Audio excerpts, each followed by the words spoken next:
Seperti yang kita tahu bahwa sejak berlakunya Undang-Undang Nomor 4 Tahun 2023 tentang pengembangan dan penguatan sektor keuangan atau P2SK, aset kripto itu tidak lagi dikategorikan sebagai komoditi, melainkan termasuk bagian dari aset keuangan digital yang dipersamakan dengan surat berharga.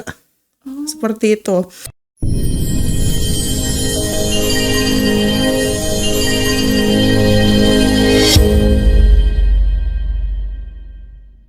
Halo semuanya, selamat datang di podcast Tech Center, tempatnya ngobrol santai tapi berisi.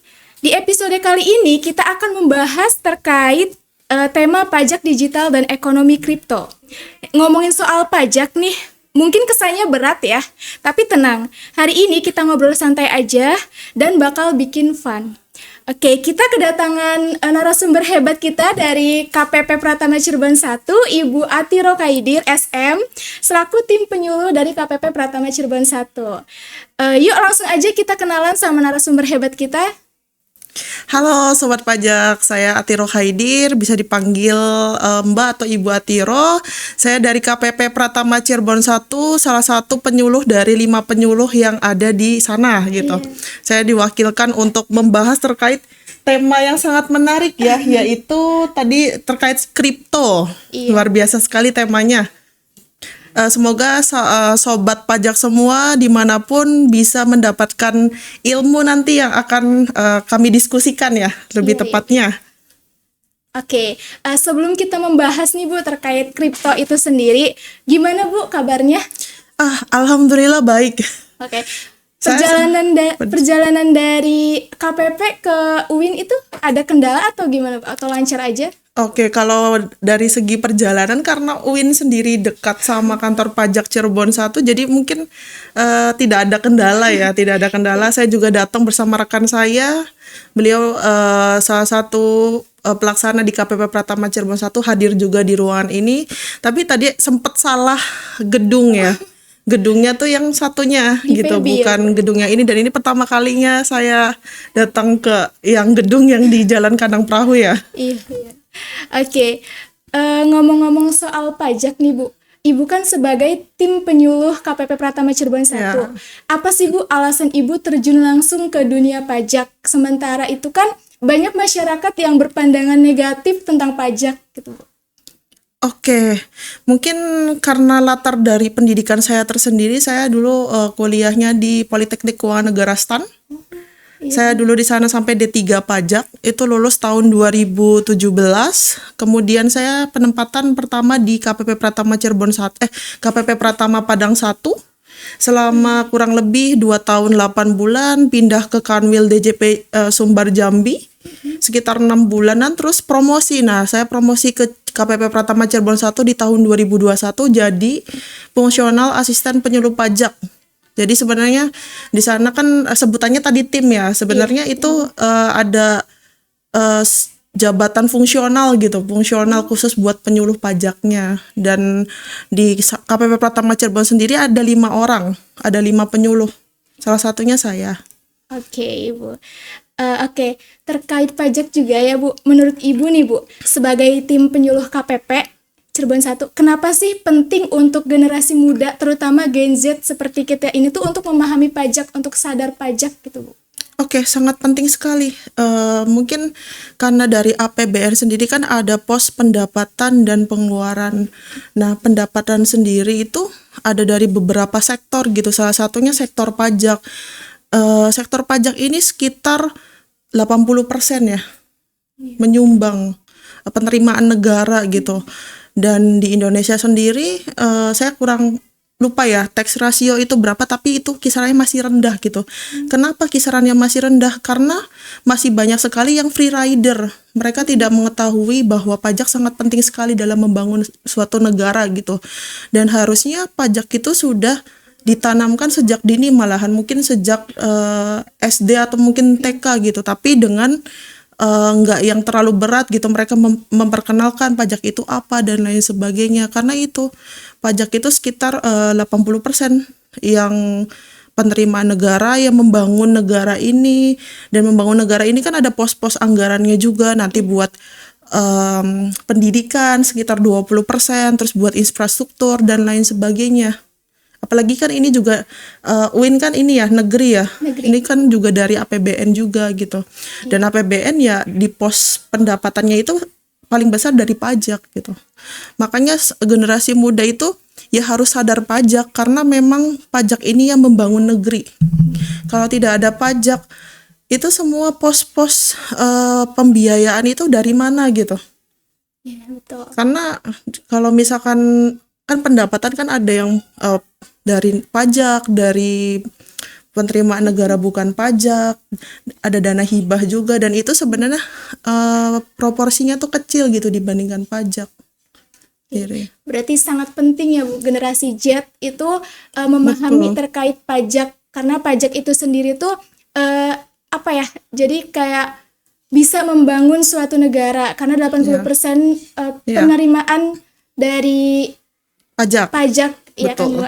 Betul. Oke. Kita lanjut ke pembahasan terkait pajak digital ya Bu. Iya. Apa sih pajak digital itu? Nah, mari kita mulai dari yang lebih populer dulu ya di zaman sekarang itu kan Bu serba digital ya Bu ya. Betul. Nah, yaitu adanya pajak digital.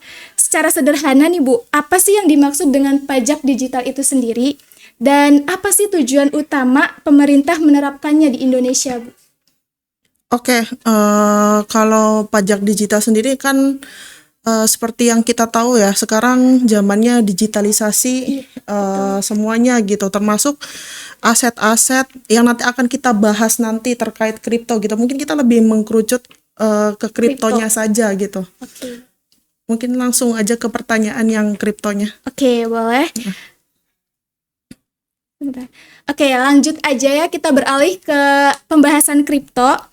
Di Indonesia, aset kripto itu kan diakui sebagai komoditas ya Bu, Ya, betul. yang boleh diperdagangkan gitu. Bukan sebagai alat pembayaran yang sah nih Bu. Bagaimana sih Bu status regulasi ini mempengaruhi cara pemerintah memandang dan mengenakan pajak pada aset kripto itu sendiri? Oke, baik. Aturan yang mulai berlaku di 1 Agustus 2025 itu adalah Peraturan Menteri Keuangan Nomor 50 Tahun 2025 ya, yaitu tentang pajak pertambahan nilai dan pajak penghasilan atas transaksi perdagangan kripto. Yang sebelumnya itu ada dua aturan yang membahas tentang kripto, yaitu PMK nomor 68 tahun 2022 dan PMK nomor 81 tahun 2024. Ada beberapa perbedaan dari aturan yang lama ke aturan yang baru. Nah, tadi kan sempat disinggung di awal kalau kripto itu komoditas, sekarang tidak lagi menjadi komoditas, dia jadi aset keuangan digital. Nah, yang seperti yang kita tahu nih, harus tahu dulu dari latar belakang dan urgensi nih perubahan treatment aset kripto yang semula tadi komoditas itu menjadi aset keuangan digital. Seperti yang kita tahu bahwa sejak berlakunya Undang-Undang Nomor 4 Tahun 2023 tentang pengembangan dan penguatan sektor keuangan atau P2SK, aset kripto itu tidak lagi dikategorikan sebagai komoditi, melainkan termasuk bagian dari aset keuangan digital yang dipersamakan dengan surat berharga. Seperti itu. Nah, terus dari peralihan pengawasannya, aset kripto itu tadi kalau sebelumnya itu dia di Bapepti. Nah, itu beralih ke OJK, Otoritas Jasa Keuangan. Nah, itu resmi menjadi otoritasnya OJK itu termasuk kripto per 10 Januari 2025 yang diatur melalui Peraturan Pemerintah Nomor 49 Tahun 2024. Seperti itu. Jadi memang di PMK ini banyak sekali ya nanti perubahan-perubahan yang terjadi. Mungkin saya bahas dulu atau ada pertanyaan lain? Oke, lanjut ya Ibu. Mungkin Ibu bisa menjelaskan lebih rinci nih Bu mengenai PPN kripto sendiri. Apakah PPN-nya itu dibebaskan ataupun dikenakan PPN? Lalu apakah ada PPH aset kripto ini, dari bagaimana mekanismenya? Lalu apakah setiap transaksi jual beli itu dikenakan pajak Bu? Oke, baik. Mungkin sebelum bahas ke sana saya mau bahas untuk terkait istilah baru ya. Istilah baru dalam pengaturan di PMK kripto yang baru, bahwa tadi kan perubahan dari komoditi itu ke aset keuangan digital, dan aset keuangan digital ini dia bukanlah objek pajak pertambahan nilai, maka tidak ada PPN-nya. Kalau dulu itu sebelum 1 Agustus 2025 ketika membeli kripto, kan kalau PPN itu melekat ke barang. Dan kalau sebelumnya kan si kripto ini adalah komoditasnya. Jadi ketika membeli kripto itu ada PPN-nya. Tapi kalau sekarang ketika membeli dia tidak ada PPN-nya. Seperti itu. Terus juga untuk yang ada perubahan, kalau dulu yang pemungutnya itu namanya pedagang fisik aset kripto. Kalau sekarang dia namanya pedagang aset keuangan digital. Karena kan perubahan itu sih dari komoditas menjadi aset keuangan digital. Seperti itu. Nah, gimana dengan layanan-layanannya gitu ya? Sebenarnya di PMK ini, kan tadi saya sudah bilang ya, kalau statusnya aset kripto itu aset kripto dipersamakan dengan surat berharga. Tidak dikenakan PPN, tapi kita akan bahas terkait jenis layanan atau transaksi terkait dengan kripto. Ada 3 poin nih. Poin yang pertama adalah perdagangan aset kripto. Kemudian poin yang kedua, jasa penyediaan sarana elektronik yang digunakan untuk memfasilitasi transaksi aset kripto. Dan yang poin ketiga yaitu jasa verifikasi transaksi aset kripto oleh penambang aset kripto. Seperti itu ya. Nah, ini perbedaannya. Kalau dulu di PMK yang 81 tahun 2024 dan yang sekarang PMK 50 tahun 2025. Nah, ketika di poin pertama, ketika menjual di sektor yang perdagangan aset kriptonya, itu di PMK lama dia kalau terdaftar di Bapepti itu ada PPh pasal 22-nya sebesar 0,1%. Kalau yang non Bapepti yang tidak terdaftar itu 0,2% exchangernya yang menjualnya, tempat untuk menjualnya. Jadi poinnya tuh indikatornya dia terdaftar atau tidak gitu. Kalau misalkan terdaftar itu PPh 22-nya 0,1%. Kalau tidak terdaftar di Bapepti dia 0,2% gitu. Nah, sedangkan di PMK yang terbaru itu ketika menjual kriptonya itu PPh pasal 22-nya dikenakan 0,21%. Itu dalam negeri. Kalau dijualnya di exchanger ya, itu dalam negeri itu kenanya 0,21%. Tapi kalau misalkan kita transfer ke luar negeri, nah itu uang itu beredar di luar negeri, dipindah di exchanger di sana, itu kenanya 1%. Nah, kalau yang di dalam negeri itu dipungut oleh PPMSE, PAKD yang tadi, penjual yang aset keuangan digitalnya. Nah, tapi kalau yang misalkan dijualnya di luar negeri, exchangernya di luar negeri, dia bisa dipungut sama mereka kalau sudah ditunjuk sebagai pemungut ya. Kalau misalkan itu tidak ditunjuk sama Direktorat Jenderal Pajak, itu yang punya keuntungannya itu mereka setor sendiri pajaknya, yang PPh pasal 22-nya itu sebesar 1%. Seperti itu. Nah, terus kalau misalkan perbedaannya lagi, kalau yang aturan sebelumnya PPN-nya tuh kena ya, yang 0,11%. Kalau terdaftar di waktu beli, ini kondisinya kalau beli kenanya 0,11%, kalau terdaftar di Bapepti, kalau misalkan tidak terdaftar ya 0,22%. Tapi kalau yang sekarang PPN-nya tidak dikenakan karena dianggapnya surat berharga. Seperti itu. Terus untuk yang poin kedua, yang jasa platformnya. Jasa platformnya itu di PMK lamanya itu dia dikenakannya ketentuan umum PPN. Terus dikenai PPh pasal 17, kenanya tuh ketentuan umum yang biasa gitu. Terus kalau yang baru ternyata di sini tidak ada perbedaan, sama saja. Kalau untuk yang jasanya, jasa platform mereka kan mendapatkan apa ya? Keuntungan gitu. Sebagai sarananya sih. Jadi keuntungannya itu mereka tetap dikenakan ketentuan umum PPN dan PPh-nya juga kena tarif yang pasal 17. Terus untuk yang miningnya, Untuk yang miningnya itu dia kalau sebelumnya itu besaran tertentu, PPN-nya kena 1,1%. Terus kalau PPh finalnya 0,1%. Nah, sedangkan yang sekarang untuk yang mining, dia besaran tertentunya PPN 2,2%. Dan untuk PPh-nya dikenain ketentuan umum PPh. Seperti itu.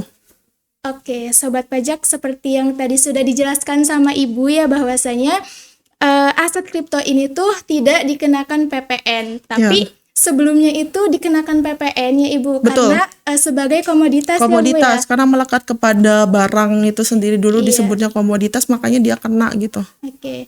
Namun sekarang dipersamakan dengan surat berharga ya Iya. Ibu ya. Karena aset keuangan digital ini apalagi dipersamakan dengan surat berharga, makanya dia bukan objek PPN, jadi tidak dikenakan PPN. Nah, PPN itu kan sebenarnya ditanggung sama pembeli gitu, konsumen.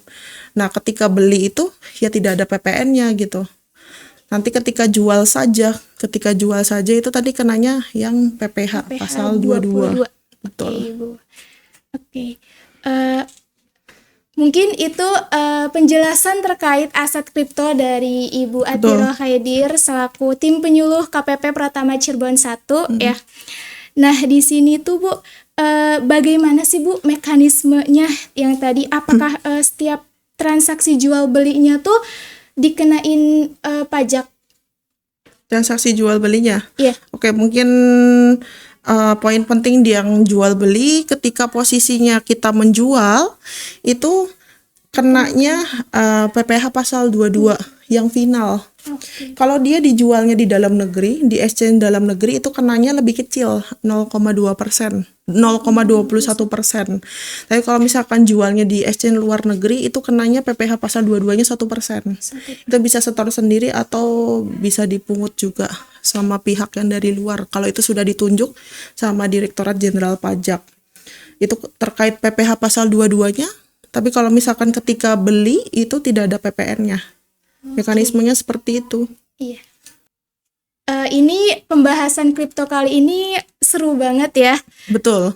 Karena mungkin bagi generasi Z ataupun sobat pajak yang lain mungkin belum tahu atau masih awam tentang aset kripto ini sendiri gitu. Ya, semoga pembahasan kita kali ini bisa bermanfaat ya buat adik-adik semua yang mulai mereka mau investasi gitu, mulai belajar investasi. Kalau saya sendiri sih tidak investasi kripto ya, tapi memang ya nggak apa-apa gitu. Kalau yang lain sebenarnya kalau misalkan kita mulai untuk investasi, tetap kita harus belajar dulu, jangan asal investasi gitu. Kita mengerti nggak sih kita, karena itu juga lumayan juga kan kalau investasi kita harus mengeluarkan uang. Betul. Terus buat investasi, dan ketika kalau kripto itu kan dia high risk high return gitu. Jadi resikonya juga tinggi, tapi juga apa sih yang kita dapatkan keuntungannya juga tinggi juga gitu, sesuai berbanding lurus dengan resikonya. Makanya harus sebelum ke investasi kripto kita harus memahami terlebih dahulu resiko-resiko yang akan terjadi ke depannya.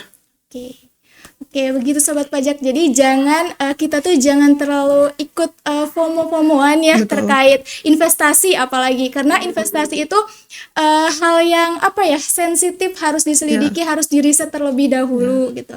Apalagi sekarang mungkin kan ada teknologi AI gitu Bu. Betul. Yang dimana mungkin dari AI sendiri tuh merekomendasikan terkait investasi kripto sendiri gitu Bu. Sebenarnya boleh-boleh saja sih kita belajar dari AI, tapi kita juga tetap harus ada referensi lain gitu. AI itu sebenarnya memudahkan kita ya di era yang sekarang gitu. Kita menggunakannya dengan bijak saja, tapi ditambahkan dengan referensi-referensi lain yang memang jelas gitu. Kalau AI kan dia menggabungkan keseluruhan gitu. Jadi ada kesimpulan, dan itu kita hanya tahu kalau misalkan hanya belajar dari situ, dia lingkupnya jadi terbatas. Alangkah baiknya ya kita menambah referensi-referensi yang lain gitu. Kan sekarang juga banyak sih kayak dari media sosial yang lain juga gitu, atau mungkin mengikuti beberapa influencer atau apa gitu, Iya. akun tertentu yang memang secara aman membahas terkait yang kita mau investasi apa ya, kita mencari yang terpercaya gitu informasinya. Iya, betul. Oke, wah seru banget ya ngobrol kita hari ini. Ternyata jadi tax smart itu bukan cuman penting ya Bu, tapi juga keren gitu. Buat kamu yang penasaran dan pengen tahu lebih banyak nih tentang tax center atau tentang perpajakan, bisa langsung follow dan cek info lengkapnya di akun sosial media kami, yaitu Tax Center UIN SSC Cirebon. Oke, terima kasih kepada narasumber hebat kita, Ibu Atiro Khaidir SM, selaku tim penyuluh KPP Pratama Cirebon 1. Sudah berbagi insight nih, wawasan yang bermanfaat banget buat kita. Sampai ketemu di episode selanjutnya, Ibu. Selamat siang menjelang sore. Bye.